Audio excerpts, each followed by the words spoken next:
दोस्तों नमस्कार, स्वागत है आपका CIE यानी कि चाणक्य इंस्टीट्यूट ऑफ एजुकेशन के ऑनलाइन प्लेटफॉर्म पे। जैसा कि आप जानते हैं कि हम लोग जियो पॉलिटिक्स के इंपॉर्टेंट टॉपिक को डिस्कस करते हैं जिससे कि आपकी जियो पॉलिटिक्स पर एक अच्छी समझ विकसित हो सके। पिछले काफी दिनों से मैं इस तरह की वीडियोस नहीं बना रहा था, लेकिन एक बार फिर से आज शुरू कर देते हैं। आजकल आपको पता होगा ये जो पीछे नेता दिखाए गए हैं, एक तरफ है अमेरिकन प्रेसिडेंट डोनाल्ड ट्रंप और दूसरी तरफ है रूसी राष्ट्रपति व्लादिमीर पुतिन। इन दोनों की हाल में ही अलास्का में मीटिंग हुई है, अपने आप में एक यूनिक मीटिंग, क्योंकि 2003 के बाद ये पहली मीटिंग है जो अमेरिका में हुई है। अन्यथा दोनों नेता मिलते तो थे लेकिन किसी न किसी अन्य देश में। तो ये अपने आप में एक मीटिंग काफी इंपॉर्टेंट है, क्योंकि इस मीटिंग को लेकर ये कयास लगाए जा रहे थे कि दोनों नेता इसलिए मिल रहे हैं जिससे कि रसिया और यूक्रेन में लंबे समय से चले आ रहे वॉर को समाप्त किया जा सके और एक क्षेत्रीय स्थिरता लाई जा सके। लेकिन इस मीटिंग के बाद ये देखने को मिला कि ये मीटिंग लगभग फेल हो चुकी है और कोई परिणाम निकल कर नहीं आया है।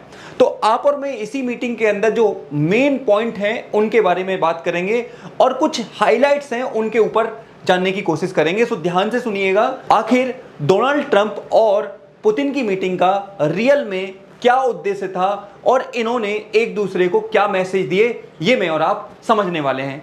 सबसे पहले हम बात करते हैं जिस तरह से उनकी शुरुआत हुई। आपको पता है वर्ल्ड मोस्ट फियर्ड एयरक्राफ्ट, आपको पता है जैसे ही व्लादिमीर पुतिन और डोनाल्ड ट्रंप रेड कारपेट पे चल रहे थे, दोनों अपने अपने प्लेन से उतरे और रेड कारपेट पे चल रहे थे। उसके बाद इनका वेलकम किया गया B-2 बॉम्बर से। आपको पता होना चाहिए ये वही B-2 बॉम्बर है जिसका इस्तेमाल कुछ दिन पहले अमेरिका ने ईरान के ऊपर किया था उसकी न्यूक्लियर साइट्स को डिस्ट्रॉय करने के लिए। तो B-2 बॉम्बर से बेसिकली मैसेज दिया गया, या फिर आप कह सकते हो कि व्लादिमीर पुतिन का वेलकम किया गया। बेसिकली आपको पता होना चाहिए कि काफी दिन पहले अमेरिकी राष्ट्रपति डोनाल्ड ट्रंप के द्वारा यह कहा गया कि पुतिन अगर युद्ध बंद नहीं करते हैं तो मैं उन्हें 50 दिन का अल्टीमेटम देता हूं और उसके बाद फिर वो न्यूक्लियर वॉर के लिए तैयार रहें। जिसके जवाब में पूर्व रूसी राष्ट्रपति दिमित्री मेदवेदेव के द्वारा यह कहा गया कि आप हमें ईरान और इजराइल ना समझें। आपको पता होना चाहिए कि हमारे पास एक डेड हैंड न्यूक्लियर सिस्टम है। अगर रसिया के ऊपर किसी प्रकार की खरोंच आई तो उसका परिणाम आपके साथ साथ पूरा विश्व भुगतेगा, जिसके कारण दोनों के बीच में टकराव हुआ। अब उसी का जवाब देते हुए B-2 बॉम्बर उड़ाए गए। एक तरीके से अमेरिका ने अपनी टेक्नोलॉजिकल और वेपन्स की क्षमता को यहां पर प्रदर्शित करने की कोशिश की, जिससे कि पुतिन को यह दिखाया जा सके कि अमेरिका कितना कैपेबल है। यहां पर यह बात याद रखिए, पहला मैसेज यहां दिया गया। यह पहला मैसेज अमेरिका की तरफ से दिया गया। जैसे ही पुतिन और डोनाल्ड ट्रंप रेड कारपेट पे चल रहे थे, इस तरह से ये B-2 बॉम्बर ऊपर से उड़कर जाता है। ये बातें याद रखिए, पहली चीज। दूसरी चीज, रूसी विदेश मंत्री की टी शर्ट का जलवा, ये अपने आप में एक बड़ी इंपॉर्टेंट बात है, ध्यान से सुनिएगा। रूसी, आपको पता है जो फॉरेन मिनिस्टर हैं, ये रूसी फॉरेन मिनिस्टर हैं लावरेव, ये साथ में गए थे। इसके अलावा एक दो पर्सन और गए थे और जब ये गए तो एक खास टाइप की इन्होंने टी शर्ट पहनी हुई थी। आप देखो, सोच के देखो कि ज्यादातर ये आपको सूट में दिखेंगे, कोट पैंट में दिखेंगे टाई के साथ, लेकिन यहां पर ये एक स्वेट शर्ट पहन के जाते हैं और उस स्वेट शर्ट पर लिखा होता है USSR यानी कि सोवियत संघ। आपको याद होना चाहिए सोवियत संघ जो 1991 से पहले 15 देशों का समूह था जिनका मुख्य लीडर रसिया था। यानी कि कहीं ना कहीं रसिया ने एक बार फिर से विश्व को यह दिखा दिया कि वो USSR का दोबारा से रिक्रिएशन करना चाहते हैं, यानी कि USSR को वो दोबारा से डेवलप करना चाहते हैं जो 1991 में विघटित हो गया था। यानी कि रशियंस ने अपनी इच्छा जाहिर कर दी, ये दिखाने की कोशिश की गई है। नहीं तो आप बताइए, ज्यादातर समय सूट बूट में रहने वाले रूसी फॉरेन मिनिस्टर यहां पर स्वेट शर्ट पहन के जाते हैं जिस पर USSR का मैसेज लिखा होता है USSR। तो इससे पता लगता है कि रसिया कुछ बड़े मूड में है। वो यूक्रेन के साथ किसी भी कॉम्प्रोमाइज डील को करना नहीं चाहता। वो चाहता है कि जितना एरिया उसने यूक्रेन का कब्जा कर रखा है 20% वो उसके पास रहना चाहिए। इसी कीमत पर वो लैंड स्वैप एग्रीमेंट करेगा, यानी कि किसी भी कीमत पर वो झुकने को तैयार नहीं है। इस मैसेज के साथ ही कहीं ना कहीं डोनाल्ड ट्रंप काफी नरम दिखाई दिए। उन्होंने कहा कि अब गेंद जेलेंस्की और यूरोप के पाले में है, तो ऐसे में उन्हें सोच समझकर रसिया की शर्तों के साथ ये क्या कर लेना चाहिए, सीज फायर कर लेना चाहिए। मैंने आपको कई वीडियोस में बताया है कि किस तरह से डोनाल्ड ट्रंप को रसिया का फुल टाइम एजेंट कहा जाता है, यानी कि उनके ऊपर कई बार आरोप लग चुके हैं कि वो रसिया के लिए काम करते हैं और रसिया के लिए काफी ज्यादा सॉफ्ट देखने को मिलते हैं और ऐसा ही इस मीटिंग में देखने को मिला। आपको याद होना चाहिए कि जब उनकी मीटिंग किसके साथ हुई थी, आपको पता होगा जब उनकी मीटिंग हुई थी यूक्रेन के राष्ट्रपति व्लादिमीर जेलेंस्की के साथ, तो किस तरह से वो अग्रेशन दिखा रहे थे यूक्रेन के राष्ट्रपति को। लेकिन जब आप रसिया की मीटिंग के फुटेज देखोगे तब आप पाओगे कि बड़ी ध्यान से उनकी बातें सुन रहे हैं, पुतिन की सारी बातें सुन रहे हैं और उनकी बॉडी लैंग्वेज बता रही है कि वो किस तरह से रसिया के प्रेशर में है, यानी कि रसिया का अच्छा खासा प्रभाव आपको देखने को मिलेगा। किसके ऊपर?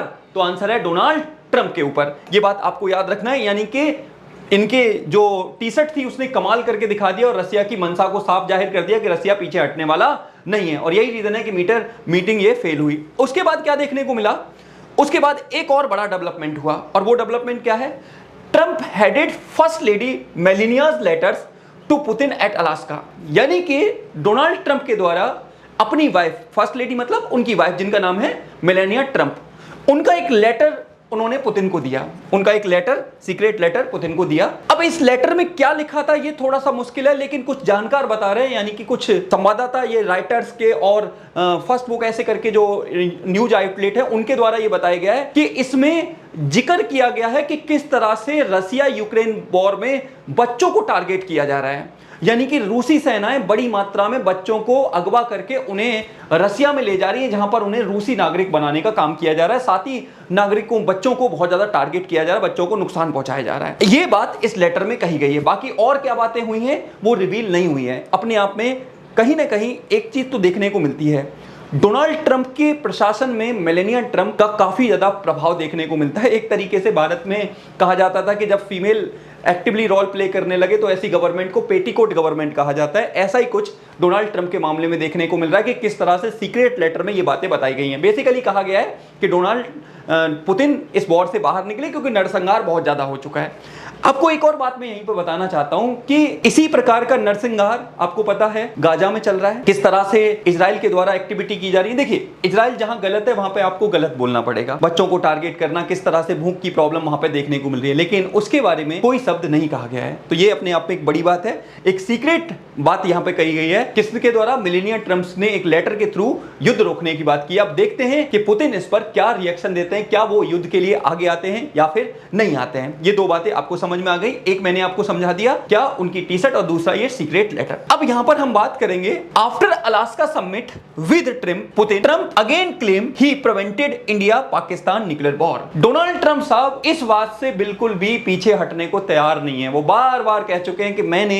भारत और पाकिस्तान के बीच में जो 4 दिन का संघर्ष चला था उसको रुकवाने का काम किया। दोनों ही देश एक दूसरे पर न्यूक्लियर वेपन फायर करने वाले थे, लेकिन मैंने रुकवाया। देखिए, डोनाल्ड ट्रंप का एक लालच है, वो चाहते हैं कि उनको नॉमिनेट किया जाए। किसके लिए? तो आंसर है नोबेल प्राइज के लिए। हाल में ही अमेरिका की जो पूर्व विदेश मंत्री रही है हिलेरी क्लिंटन के द्वारा भी ये कहा गया है कि जिस तरह से डोनाल्ड ट्रंप काम कर रहे हैं, उन्होंने ईरान इजराइल संघर्ष रुकवाया, भारत पाकिस्तान संघर्ष रुकवाने का वो क्लेम कर रहे हैं, रसिया के बीच में और यूक्रेन के बीच में संघर्ष को रुकवाने का क्लेम कर रहे हैं, तो ऐसे में उन्हें नोबेल प्राइज के लिए नॉमिनेट किया जाना चाहिए। यानी कि मास्टर आप कह सकते हो कि लाला डोनाल्ड ट्रंप चाह रहे हैं कि उनको नोबेल प्राइज से नवाजा जाए। लेकिन भारत सरकार बार बार कह चुकी है कि जी नहीं, आपका कोई रोल नहीं है, आपने कोई सीज फायर नहीं करवाया। और जिसका गुस्सा हमें क्या टैरिफ के रूप में भी देखने को मिल रहा है कि अगर हम स्वीकार कर लें कि हमने डोनाल्ड ट्रंप ने सीज फायर करवाया तो कोई टैरिफ नहीं है। ये बात वो कई बार कह चुके हैं, यहां पर ये बात दिमाग में रखिएगा। इसके अलावा एक जो अमेरिका के ट्रेजरी डिपार्टमेंट के सेक्रेटरी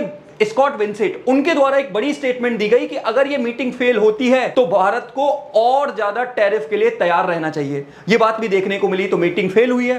अब देखना यह होगा कि अमेरिका का रिएक्शन भारत के प्रति क्या आता है, क्योंकि जिस तरह से उन्होंने कहा कि भारत और रसिया बहुत ज्यादा क्लोज हैं और बड़ी मात्रा में भारत रूसी तेल खरीदता है और उसका पैसे का इस्तेमाल करके रसिया यूक्रेन में इस तरह की एक्टिविटी कर रहा है। तो ऐसे में अगर रसिया से ऑयल लेना भारत बंद कर देगा तो रसिया के ऊपर एक मोरल प्रेशर बनेगा और भारत भी प्रेशर क्रिएट करेगा जिससे कि इस युद्ध को रोका जा सके। ये सारी डेवलपमेंट इसके बाद देखने को मिल रही हैं। आप देख सकते हो इन दोनों नेताओं के बीच में ये सारी डेवलपमेंट देखने को मिल रही है। लेकिन मैं यहां पे एक बात बोलना चाहूंगा कि यूक्रेन और रसिया वॉर को 3 साल से ज्यादा हो चुके हैं। अब समय आ चुका है कि इस वॉर को रोका जाए, क्योंकि इस वॉर के कारण संपूर्ण अर्थव्यवस्था के साथ साथ एक बड़ा क्षेत्र प्रभावित हो रहा है। लेकिन रसिया अपनी मंशा जाहिर कर चुका है कि वो किसी भी कीमत पर बिना शर्त के अगर यूक्रेन मान जाता है तो उसको ये तैयार रहेंगे। अब देखना ये होगा कि आगे इसमें क्या देखने को मिलता है। दोनों नेता आने वाले समय में ऐसा बताया जा रहा है कि मॉस्को में मिलेंगे और इसके प्रॉब्लम का सॉल्यूशन निकालने की कोशिश करेंगे। देखिए, डोनाल्ड ट्रंप पर एक अच्छा खासा दबाव देखने को मिल रहा है। इधर चाइना बहुत तेजी से आगे बढ़ रहा है। ब्रिक्स देशों के साथ मिलकर भारत भी अपने आप को आगे बढ़ाने की कोशिश कर रहा है। इसी वजह से वो चाहते हैं कि किसी भी कीमत पर अमेरिका की साख पुरानी वाली बची रहे।